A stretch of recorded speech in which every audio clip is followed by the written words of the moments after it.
Assalamualaikum Waalaikumsalam warahmatullahi wabarakatuh.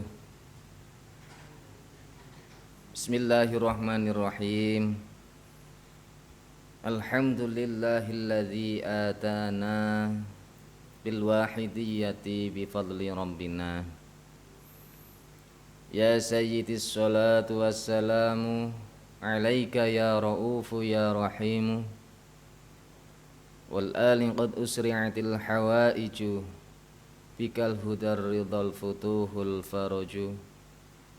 Antal musyafa'u syafi'u syfa' lana indal karimi abada wa rabbina. Ya ayyuhal ghawthu salamullah alaika rabbini biiznillah. Wanzur ilayya sayyidi binadrah musilatil lil hadratil aliyah, amma ba'du. Hadratul mukarram, para alim wal ulama yang saya hormati, saya muliakan, kaum muslimin wal muslimat, as-shaimin was shaimat, rahimah wa akramakumullah. Pemirsa yang berbahagia, sekali lagi marilah kita memanjatkan rasa syukur kita kehadirat Allah Subhanahu wa ta'ala dengan segala limpahan nikmat, karunia, taufik hidayahnya, sehingga di dalam kita menjalankan ibadah-ibadah, khususnya ibadah puasa di bulan suci Ramadan, dan dalam kajian sore hari ini kita senantiasa diberikan kesehatan, diberikan kekuatan, sehingga dalam mengikuti kajian sore hari ini tanpa ada halangan suatu apapun, patut kita syukuri dengan sanjungan alhamdulillahirabbil alamin. Sholawat serta salam yang seindah-indahnya dan yang setepat-tepatnya mugi kunjuk keharibaan beliau baginda Nabi Agung Rasulullah sallallahu alaihi wasallam, sahibus syafa'ah, pembimbing umat manusia beserta para ahli dan sahabatnya. Tiada henti-hentinya kita lantunkan dengan bacaan sholawat. Assalatu wassalamu alaika wa ala alika ya sayyidi ya Rasulullah. Tundanya salam hormat sam'an wa ta'atan, ta'ziman wal mahabbah. Mugi senantiasa kunjuk keharibaan kepada seluruh kekasih Allah, min awalihim ila akhirihim, khususan khusus hadrati ghazi hadzal zaman wa a'wanihi wa sairi auliyaillah radhiyallahu ta'ala anhum. Dengan penuh harapan semoga para kekasih Allah yang kami sebut di atas tadi senantiasa memberikan jangkungan doa restunya kepada kita semua, sehingga dalam kajian sore hari ini khususnya dan di dalam kita beribadah puasa di bulan suci Ramadan senantiasa diiringi ridho Allah Subhanahu wa ta'ala, syafaat beliau Rasulullah sallallahu alaihi wasallam, karomah barokah nadrah ghazi hadzal zaman radhiyallahu ta'ala anhu, yang sehingga mampu memberikan manfaat, maslahah, barokah fitini wa dunya wal akhirah, dan sekaligus mampu memberikan peningkatan di segala bidang, khususnya meningkat di dalam kesadaran kita, sadar kembali, fafirru ilallah wa rasulihi sallallahu alaihi wasallam min yaumina hadza ila yaumil qiyamah. Amin amin amin ya rabbal alamin. Ma'asyiral muslimin wal muslimat rahimakumullah, pemirsa dimanapun Anda berada yang berbahagia. Dalam keikutsertaan kajian sore hari ini, kami belajar menyampaikan dalam hal lillah. Pengertian daripada lillah atau artinya, sebelum dalam pengertian arti daripada lillah, yaitu segala amal perbuatan apa saja, perbuatan lahir dan perbuatan batin, baik yang wajib, sunnah, dan yang mubah, lebih-lebih yang berhubungan langsung dengan Allah wa rasulihi sallallahu alaihi wasallam, seperti sholat, puasa, haji, baca Al-Quran, baca sholawat dan sebagainya, maupun yang berhubungan di dalam masyarakat, di dalam kehidupan sehari-hari, seperti makan, minum, tidur, istirahat, bekerja dan sebagainya, asal bukan perbuatan yang terlarang. Dalam catatan, asal bukan perbuatan yang terlarang, asal bukan perbuatan yang melanggar syariat dan undang-undang. Pokoknya asal bukan perbuatan yang merugikan. Melaksanakannya supaya disertai niat beribadah kepada Allah Subhanahu wa taala dengan ikhlas lillahi ta'ala, tanpa pamrih suatu apapun, baik pamrih duniawi maupun pamrih ukhrawi. Dengan menyertai niat ibadah lillah di dalam hati, terutama di dalam segala perbuatan yang tidak terlarang seperti itu, menurut hadis tersebut di atas, perbuatan apa saja yang kita lakukan akan mempunyai nilai ibadah atau tercatat sebagai ibadah. Dan dengan demikian sesuailah dengan kehendak Allah Subhanahu wa taala yang digariskan di dalam ayat 56 surat Adz-Dzariyat tersebut. Sekali lagi harus diingat bahwa yang boleh dan bahkan harus disertai niat ibadah lillah adalah terbatas pada perbuatan yang tidak dilarang oleh Allah Subhanahu wa taala.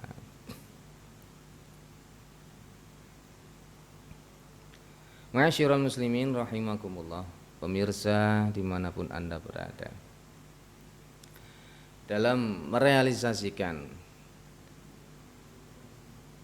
janji kita kepada Allah Subhanahu wa taala yang terdapat kalimat inna sholati wa nusuki wa mahyaya wa mamati lillahi rabbil alamin, bahwa sungguh salatku, ibadahku, wa mahyaya wa mamati, hidup dan matiku, lillahi rabbil alamin, itu hanya karena mengabdikan diri, hanya melaksanakan perintah Allah Subhanahu wa taala. Dalam uraian yang sudah pernah disampaikan, bentuk pengabdian kita dalam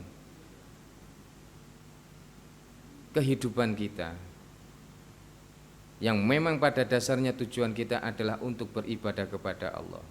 Karena dalam kehidupan kita meliputi di berbagai macam bidang, khususnya dalam kita beramal dunia sebagai bentuk kebutuhan kita, lahiriah kita. Maka ketika walaupun amal perbuatan lahiriah tersebut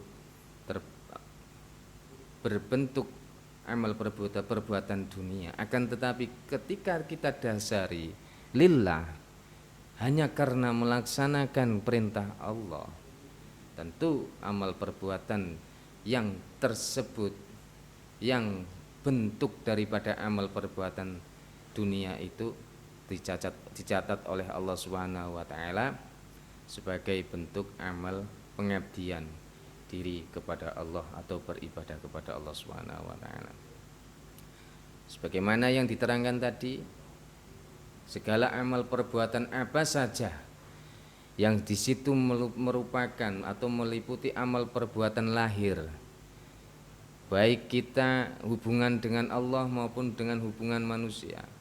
Yang dalam hal ini kita berhubungan dengan manusia, contoh yang di situ bersifat amal perbuatan dunia, akan tetapi ketika kita melakukan amal-amal perbuatan dunia, aktivitas kita sehari-hari misalkan memenuhi suatu kewajiban yu'tikul ladzi haqqin haqqo, maka ketika kita kemas amal perbuatan tersebut dengan kita dasari melaksanakan perintah Allah, maka tercapailah inna sholati wa nusuki wa mahyaya wa mamati lillahi rabbil alamin, memenuhi daripada janji kita yaitu beribadah kepada Allah Subhanahu wa taala. Hidup dan mati kita adalah hanya karena melaksanakan perintah Allah, dengan catatan dikemas atau didasari dengan ikhlas, murni karena melaksanakan perintah Allah tanpa adanya suatu pamrih.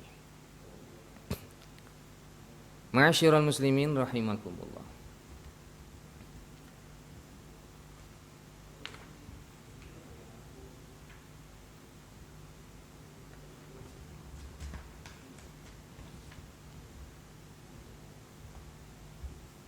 Karena dalam menjalankan suatu amal perbuatan ibadah itu memang di sisi lain ada suatu perintah, ketika kita menjalankan beribadah harus disertai dengan niat ikhlas. Wa ma umiru illa liya'budullaha mukhlishin, harus disertai dengan ikhlas, harus dikemas dengan ikhlas, sekalipun itu amal perbuatan dunia. Ketika kita menjalankan tanpa adanya suatu pamrih, tulus murni hanya karena melaksanakan perintah Allah, maka amal perbuatan tersebut juga dicatat oleh Allah sebagai amal perbuatan akhirat, beribadah kepada Allah Subhanahu wa taala.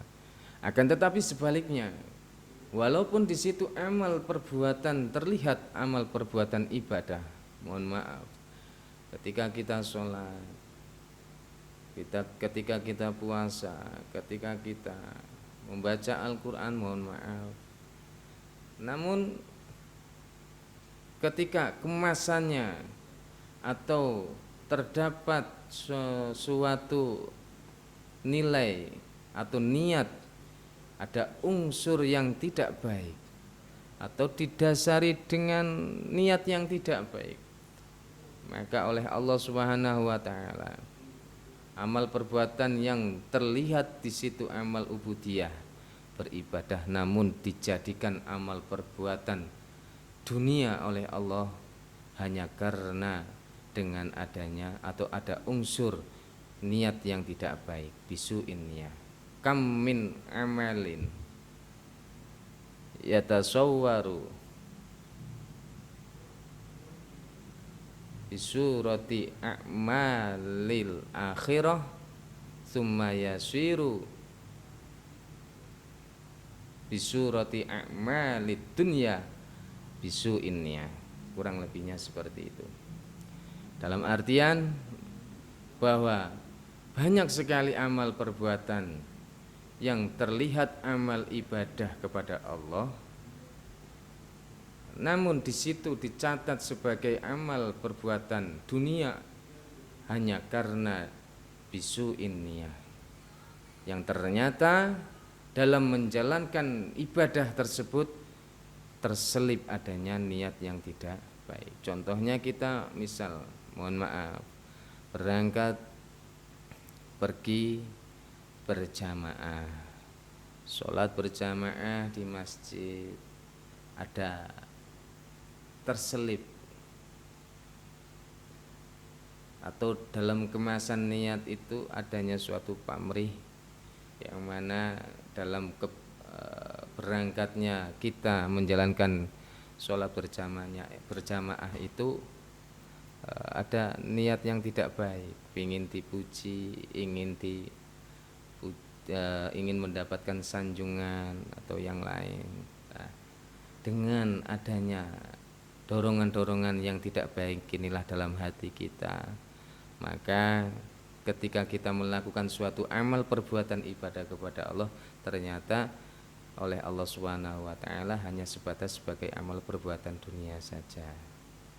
Oleh karenanya, para pemirsa, kaum muslimin wal muslimat yang berbahagia, untuk itu marilah dalam hal sekecil apapun, dalam hal seremeh apapun, di dalam kita melakukan suatu amal perbuatan-perbuatan baik yang di situ sehubungan dengan Allah maupun sehubungan dengan kita sesama manusia, kita tingkatkan lagi dengan kehati-hatian, kita tingkatkan lagi dengan sesuatu yang memang kita harus berhati-hati dalam menyikapi atau menjalankannya. Semoga kita senantiasa diberikan oleh Allah Subhanahu wa taala taufik hidayah yang membawa kita atau membuat kita semakin lebih meningkat dan lebih meningkat lagi dalam kita beribadah, mengabdikan diri kepada Allah Subhanahu wa taala. Oleh karenanya, dalam kajian sore hari ini kami atas segala kekurangan dan kekhilafan mohon maaf, mohon dibukakan pintu maaf yang sebesar-besarnya. Dan sebelum kami tutup, kami ucapkan selamat berbuka puasa. Semoga ibadah puasa di bulan suci Ramadan ini kita termasuk golongan orang-orang yang pandai bersyukur, tergolong sebagai orang-orang yang meningkat dalam keimanan dan ketakwaan kita kepada Allah Subhanahu wa taala. Akhirul kalam, wabillahi taufiq wal hidayah. Wa min Rasulillah sallallahu alaihi wasallam asy-syafa'ah wa tarbiyah. Wa min ghauzi hadzal zaman radhiyallahu taala anhu an-nadrah wal barakah wal karamah wal afa minkum. Wassalamu alaikum warahmatullahi wabarakatuh.